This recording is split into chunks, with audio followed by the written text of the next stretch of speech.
Hi, everyone. So, this has been taking a while to talk about fundraising.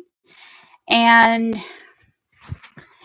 the reason that it's been difficult to talk about fundraising in my 40 Days of Hope podcast is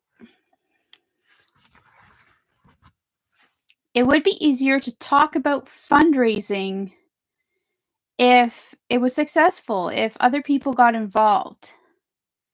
There are reasons why people get involved or not get involved. I'll go a little bit more into it. And I do have this chart, if you can see it. The chart is part of how the fundraising works if it does become successful. That it starts out with a smaller audience and the audience grows as you become more known in the community. But there are things that you have to do before you really have the right to fundraise. You have to be honest. You have to be loyal. You have to be humble. And you also have to be professional. And speaking of professional, I do have a nice outfit. And I tried to have my hair set nicely.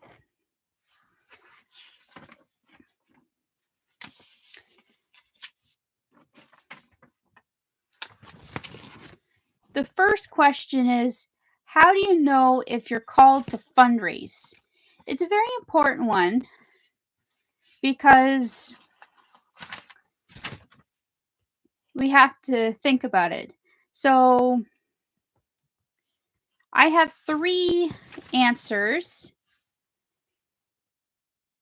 So 1, it depends on who is responsible for which destination to collect funds. This is true when you fundraise as a fundraising team. And if my project can actually have a team, that's why I have the Facebook group, Women with a Purpose, that if my project can have a team, I don't know how to get people on my team, but if it can have a team, we would talk more about fundraising as a team. But I don't know how long it will take to get the team. The next question is the other answer is it depends on what the people in the community need to learn about. And what I mean with that, say if there's a lot of people who need to learn something about the gospel or about God's plan.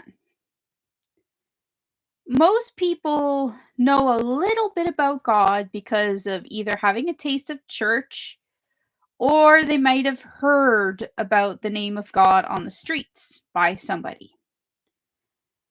Or some people don't remember why they might have heard about the Word of God, but they remember a few things. So many people have heard that Jesus loves them and that God loves them. But how much do they really know? And what is God's plan? The part that people struggle with more is about God's plan. And since a lot of people struggle with knowing about God's plan, as Christians, we do get called to fundraise for something, not just because of the needs, but because we need to learn how to outreach. But fundraising can be difficult because some people will tell us no, and other people may not want to be bothered, depending on what circumstances they have. But another thing that we need to think about is our reputation. even though as Christians we are supposed to fundraise, our reputation can go hand in hand. But even if our reputation's not perfect, we could still be called to fundraise. But we should try to strive for a good reputation if possible. That means just doing what is right. Yeah, and I mean when if possible. If you've done what is right, you can say you've done what is right. But it's better to do what is right than to lie just to please people. As for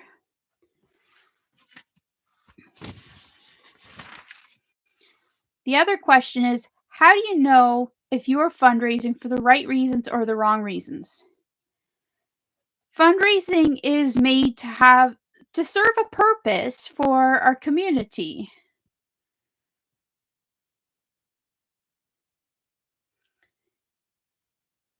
The question is not just, do we want to fundraise, but are we called to fundraise? And if we want to fundraise, then the question could be why. And the wrong reasons to fundraise would be to try to get attention or to make business to reconcile because you're desperate to reconcile right away, just so you can say nice things about yourself. And if other people think we're trying to fundraise for the wrong reasons or that we are fundraising for the wrong reasons, they tend to make themselves too busy running away.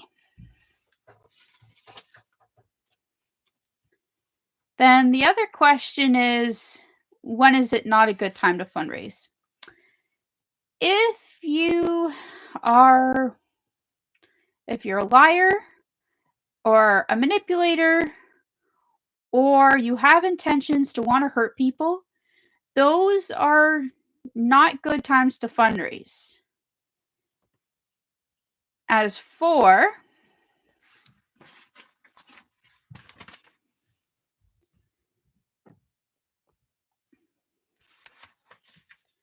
if people accuse you of doing those bad things and you're not doing those bad things, then it's not your fault.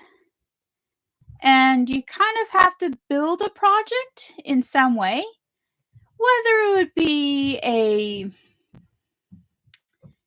Facebook group that collects your blogs or a fan page that collects your blogs on Facebook. And as your blogs get collected, eventually you can turn into a book.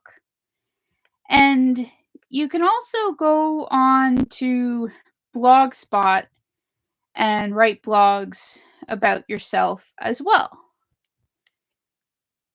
It may take a while for people to find you, but if you have a collection of stories about yourself and about what you have experienced and about the things that you want to share with people, if somebody who loves you and cares about you finds those in your account and they will ask you to speak up at their church or ministry or event that they want to set up. And what can be harder than just fundraising itself is setting up the events.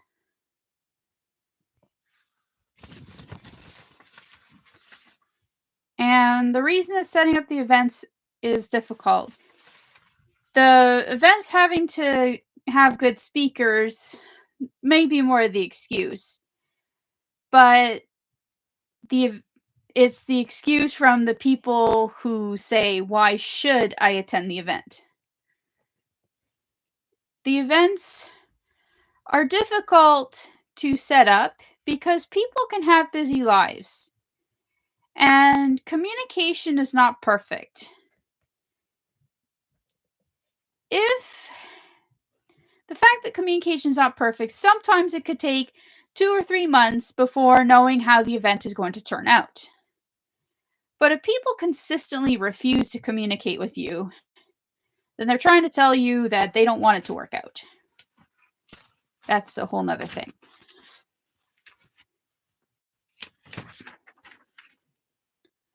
And so things not working out doesn't totally mean it's not a good time for you to fundraise. It may not be the best time for you to fundraise when you have lack of an audience. But there's something called the fundraising goals. It can be difficult to find the linear between do you want to fundraise or do you want to build your audience? When you are out fundraising and people accept your fundraising approach, you are building your audience. But if you are trying to have a fundraising event, you do need to have an audience. That's the hard part. And what people say about you is going to affect how things are going to work out for you. If they let you know in your face, then that's better, so it doesn't waste your time. But if people say really bad things about you, they usually prefer to say it behind your back.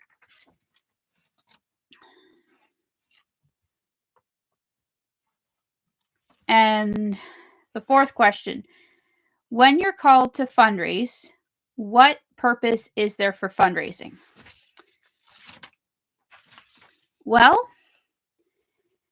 there's two main purposes for fundraising: raising money for what is needed, raising the amount of money needed for the particular charity.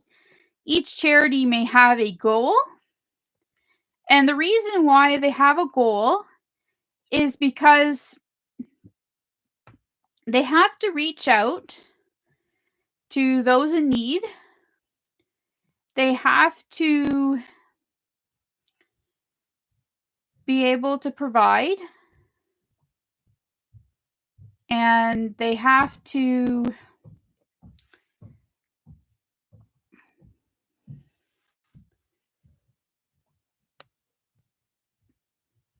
and sometimes they need materials, and sometimes building fund. As for the other main reason for the purpose of fundraising is to spread awareness and outreach. Awareness and outreaching are very important in ministry, and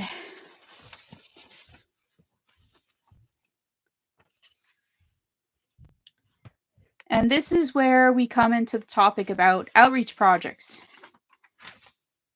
Sometimes you have something that needs to be heard. You know it needs to be heard, but if you don't have an audience, it is very important to have a blog spot group, like a blog spot account, and a Facebook fan page where you can write your blogs, or a Facebook group. But the Facebook group only works if you have Facebook friends. But the fan page is very important for getting your blogs heard if you don't have an audience in your face.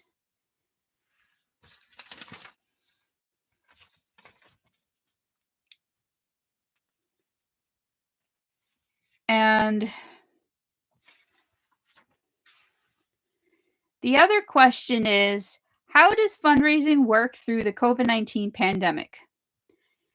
The truth is, fundraising has been harder, and with faith, the fundraising should work. But with or without COVID, fundraising is in steps. But the levels of trust that other people have for you is going to affect if they're going to be your audience or just a crowd. The other question The other thing is when struggle happens, God tests our faith and perseverance to follow through what you say you will do. And if the fundraising doesn't work out, whether with or without COVID, this may be a sign of God testing our faith.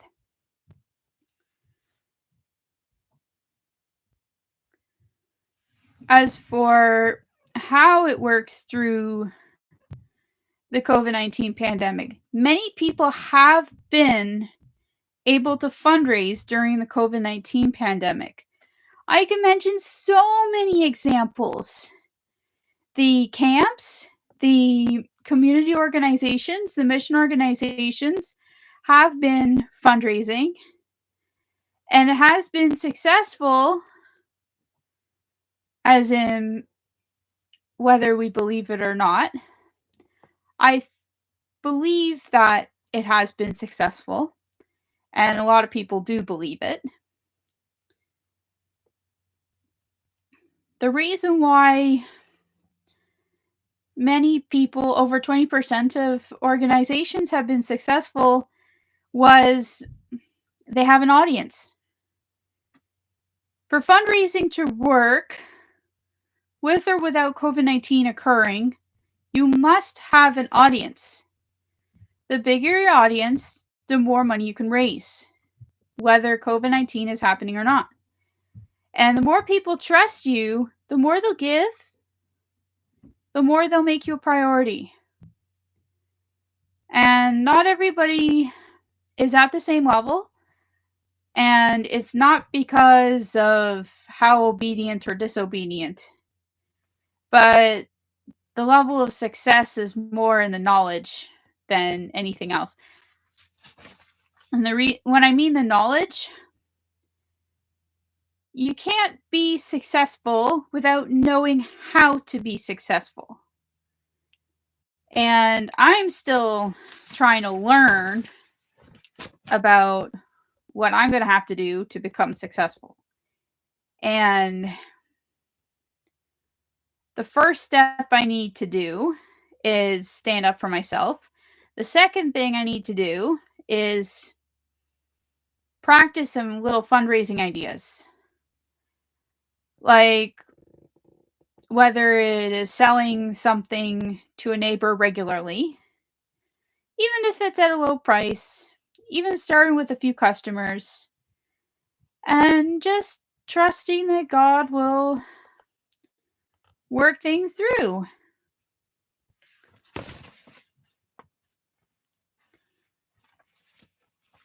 The other question is, how should fundraising work through the COVID-19 pandemic? It depends on what you're doing and how important the person or organization is. A lot of organizations are starving to survive during COVID-19 pandemic. And if they can explain how much they're struggling, they will get a lot of money to support them from the audience.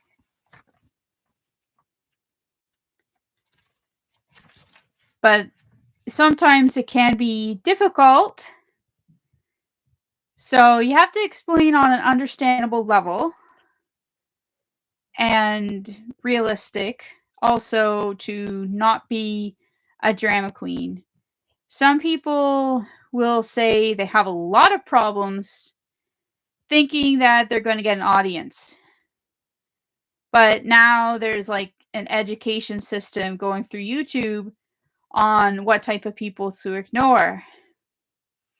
And one of the statements that a lot of people are told is to give drama queens a strict boundary of your availability and don't let them cross it. And if that fails, to distance yourself from them so that they can no longer bother you. And that's what they suggest for ignoring drama queens. So if people start to think you're a drama queen, they are more likely to ignore you. So that's when we have to be careful. I've also learned the hard way years ago when it came to fundraising and trying to talk about it on Facebook. I actually have a few fundraising Facebook groups. One of them is Rebecca Goes to the Netherlands.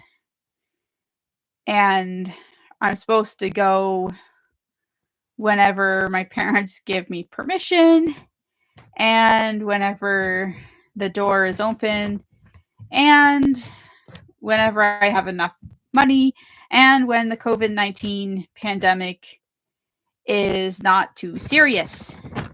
And my interpretation of serious might be different than yours. So as long as I'm not in Amsterdam, COVID-19 is really serious and it's not anything close to being over. Especially when the internet says that there's a lot of people who have COVID-19. And the silly people who say, I'd rather catch it. It's like, do you really want to? So that's one of those things. Now,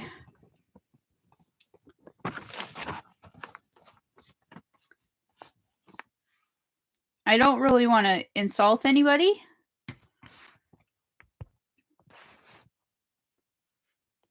And I'd like to mention that COVID-19 is more serious than a lot of people want to admit to. People want things to open up.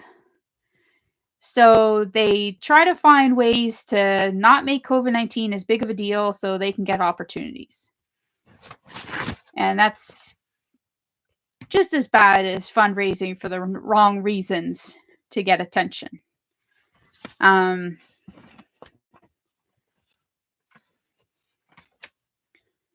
fundraising should work in the COVID-19 pandemic. Speaking of, and then the other Facebook groups I have is my art group and my women's group. And I believe they have not been successful, but I could pray about it and someday God will make it a lot more successful. We'll see what turns out. And the question could be, what should come first, the Project Center or my future book? Before we worry about that, so how should fundraising work during the COVID pandemic? In the past, COVID-19 fundraising has usually happened online through the GoFundMe and the Canada Helps. Some people have sold products and had e-transfers.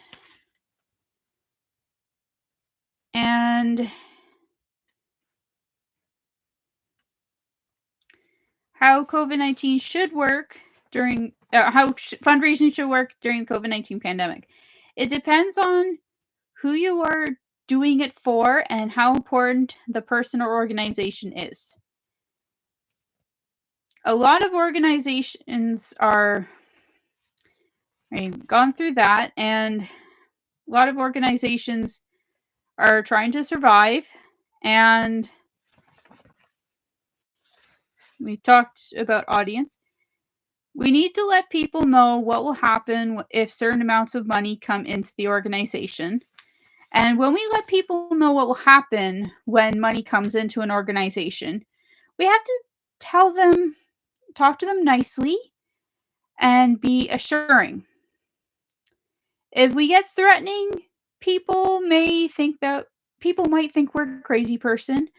Some people will be so scared that they'll just give more money than they really need to because they're so scared for their life they just spend all their money onto the organization. And when their name and their money is put into the organization, then they could get a tax receipt if it's a government sponsored. And if not, then maybe they won't. But if they do get a tax receipt, their tax receipt is only enough to allow them to eat and pay their bills.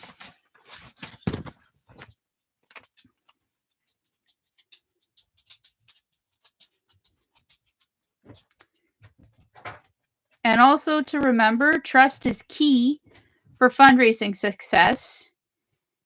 That's the general rule. How should the fundraising work? Well, we need to try. And the next question is, what fundraising plans do I have for my project center? I actually have been struggling a lot for over a month. And I have been wondering, like, what could I do? And I've been asking myself what's popular, what's not. And I feel like that my stuff, the things I have, is not popular. But I may have to reinverse this and realize, yes, there's things that are popular and things that are not popular, but my stuff can be sold. It's probably not going to sell at a lot of my stuff won't sell at a super high price. But what I have been discovering this year is my t-shirt coloring. Well, or t-shirt designs. I've been using fabric markers to write and draw on my t-shirts. I may show you some examples very soon. You may see the examples in my Facebook groups, Art for Research and Women with a Purpose. And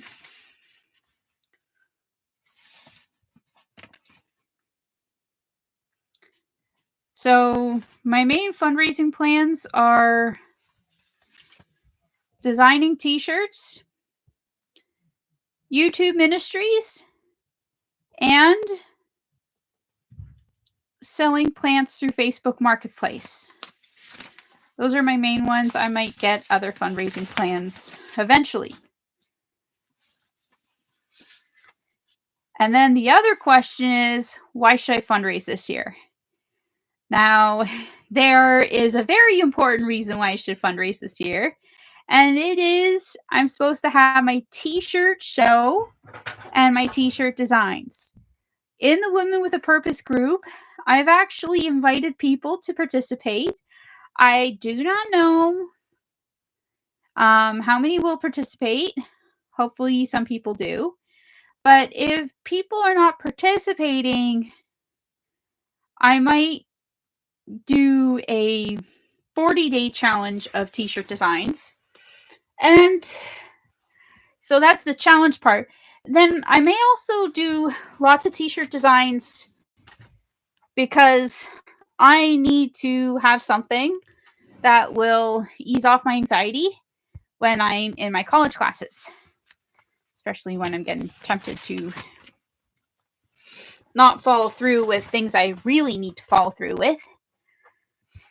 So that's the purpose for t-shirt designs. So if I spend enough time designing t-shirts, then I might be able to have a t-shirt show when the COVID-19 pandemic is over. But for many the t-shirts I'd be showing would be in a box. And other t-shirts that I would be designing, I would wear. So I would wear some t-shirts and put other t-shirts in a box. Depending on how many t-shirts I end up doing, that if I do one t-shirt a day, then most likely we would have t-shirts in a box. And if I do one t-shirt a week, I might end up wearing them, or especially if it's one t-shirt a month. But we'll see how the t-shirt designs go. But I'd rather use t-shirt designs for my craft time than to paint on canvas, because painting on canvas or drawing pictures on paper, since I failed to have like an actual art show, I decided that it'd be better to ease my anxiety to do t-shirts when I'm too discouraged to draw pictures on paper. So the designs on t-shirts, yeah, I'm looking at my t-shirt, but I'm in my bedroom, so I don't really want you guys seeing any messy things. So we're going to mention that the t-shirts are one of the reasons. Now, the t-shirts are not the only reason, and so the main fundraising events would be ministry t-shirts and plant sales. But the main reason I should fundraise, according to this chart, as you can see, it takes several years for fundraising to become successful. And my fundraising is on a very low slope because it seems to be at a year one. I have put fundraising off, which is not good because you need to practice fundraising to get yourself known. The first and second year of fundraising, you shouldn't expect too many people to give. You shouldn't expect people to give until you become more well known. So I have to start from scratch when it comes to fundraising. And we'll see what the Lord's will is. I am honest enough to fundraise, even though a lot of people don't know that I'm honest enough. Yeah, a lot of people don't know that I'm honest enough to fundraise. So my honesty and loyalty would give me permission to fundraise, no matter what other people say or think. And like, am I perfect? Absolutely not. There's still a lot of things I could work on. Like, I could work on treating people better, and I learn every day on what I can do to treat people better. And for an example, I watched Arthur of Francine the Superstar, and Francine's way in her Thomas Edison play was having costumes of Thomas Edison's inventions, when really she should have use those as props instead of costumes, and use the props and then have more people see the inventions and go, wow, look at this. That's what I've recognized, but it took a long time. So hopefully I will do a lot better with my outreach journey and my fundraising journey. If you have more questions, since this has been a long video, if you have more questions, put them in the comments, and hopefully I'll be able to answer your questions when I do another 40 Days of Hope under a fundraising topic. Thank you guys very much.